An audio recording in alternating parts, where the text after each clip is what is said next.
It's reasonable if someone missed one prayer, 2 prayers, a day worth, to tell them, okay, go and make it up and don't make a habit of this. You've made a sin, make tawbah to Allah Azza wa Jal.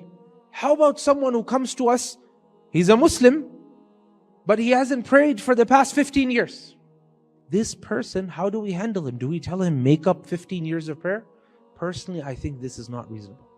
I don't think this is reasonable. There are literally, as I said, majority of the scholars, there are shuyukh who give the fatwa that go and make up 15 years of prayer.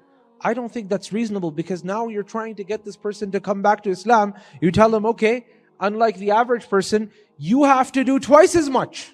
You're going to turn a lot of people away from Islam. Especially because we have no conclusive evidence saying that all of those prayers need to be made up.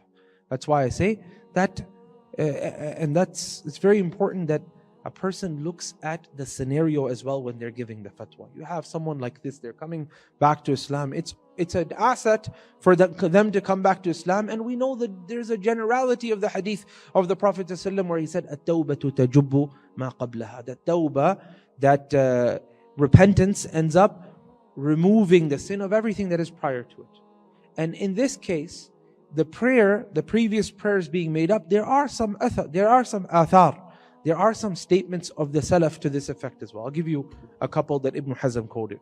Ibn Hazm, he quoted that Ibn Umar radiallahu ta'ala anhu, he saw a man, he was reading a document. فَقَالَ لَهُ يَا هَذَا الْقَارِ. He said to him, O reader, someone is sitting around reading something, but he got occupied from prayer because of that book he was reading. People used to get occupied from prayer because of books. Now it's the phones, right? So he saw him reading something and that made him busy from the prayer. So Ibn Umar told him, he said that إِنَّهُ لَا صَلَاةَ لِمَنْ لَمْ يُصَلِّ الصَّلَاةَ لِوَقْتِهَا فَصَلِّ ثُمَّ قَرَأْ مَا بَدَالَكَ. He said there is no prayer, meaning there's no prayer accepted. There is no prayer for the person who doesn't pray on time.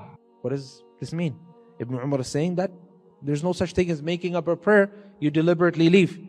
And he said, so pray and then pick up the sahifa and read as much as you want. It's very similar to someone sitting on their sofa nowadays and using the phone, and they're like, oh, there's a little bit of time left, a little bit of time. Time completely exits and Salah is finished.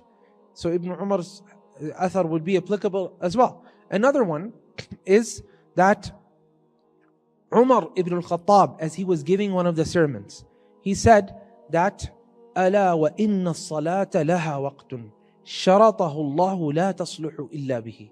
That there is a specific time that Allah has described for each prayer. This is a condition. Salah is not acceptable except within this time. All of this shows that if the salah has been deliberately kept or taken out of the time, then there is no way to make it up. Now, I'm not saying this is the better opinion or that is the better opinion. I'm saying this is the reasonable thing to say to a person who comes to Islam after 5, 10, 15, 17 years of being away from Islam. You tell them, make up all of those years, you're going to turn people away. And I've actually seen this as well. Sometimes people, they want to come back to Islam, but they say, this is too much. You tell them, okay, no problem. Make tawbah to Allah Azza wa Jal and fix your ways from here on and do as much good as you can, because you've been very neglectful. You've been very neglectful. You can get them to become better people in this way.